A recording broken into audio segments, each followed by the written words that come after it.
денешната заедничка посета и опитвалка на Куманово со градоначалникот Максим Димитриевски, значи дека ќе го поддржите на локалните избори како кандидат за повторно да биде градоначалник?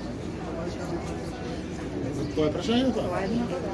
Прво, ние сме другари и социјалдемократи и секогаш во демократска процедура ги утврдуваме најдобрите меѓу нас, кои што по сугестија на граѓаните, по пат на анкети и истражувања, се тие кои што ќе ги понудиме како наши кандидати и за советници, советнички, и градоначалнички, и градоначалници.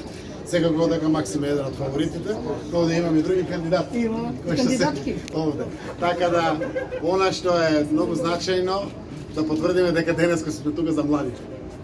И фала Богу ги имаме во голем број и дај Боже да ги имаме уште во поголем број, заради тоа што без разлика дали работиме на локално ниво или на централно ниво, работиме нешто што сакаме да биде подобро за оние генерации што доаѓаат после нас, подобро од тоа што на нас, нашите родители и постарите го оставиле. Така да бидеме посветени на локалните активности, на младинските политики, на она што е важно, а навремено сите политички партии, така и Социјалдемократскиот сојуз, ќе го истакнат тоа што е најдобро од своите редови, за да им го понудат, да им служи и да им биде сервис на граѓаните како во Куманово, така и во сите други наши општини. Бидејќи денеска најавија од опозицијата ВМРО ДПМН и од алтернатива дека ќе ја блокираат зелената такса, ваш коментар околу тоа и како мислите да го донесете ова со оглед на тоа што се најавува блокада?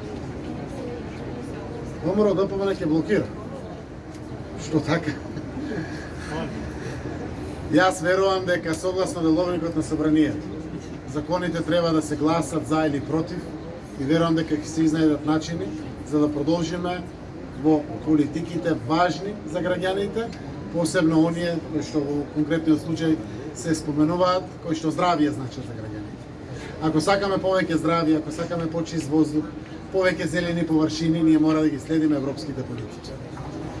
Зелената такса која што се воведува, доаѓа во време на воведување од 3,5 денари такса на нафтините или фосилните деривати, во време кога се укинуваат 3 денари, исто така акциза која што беше воведена кога цената на нафтата беше најниска. Очекуваме другата недела да помине $600 барел и веднаш паѓаат самите такси, така да немаме во просек некое зголемување, но имаме огромен фонд кој што во една година значи не помалку од 55 милиони евра пари.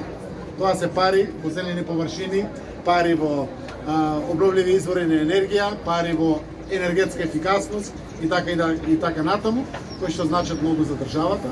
Јас ја користам приликата да застанеме и ваквите процеси, проекти да ги поддржиме сите.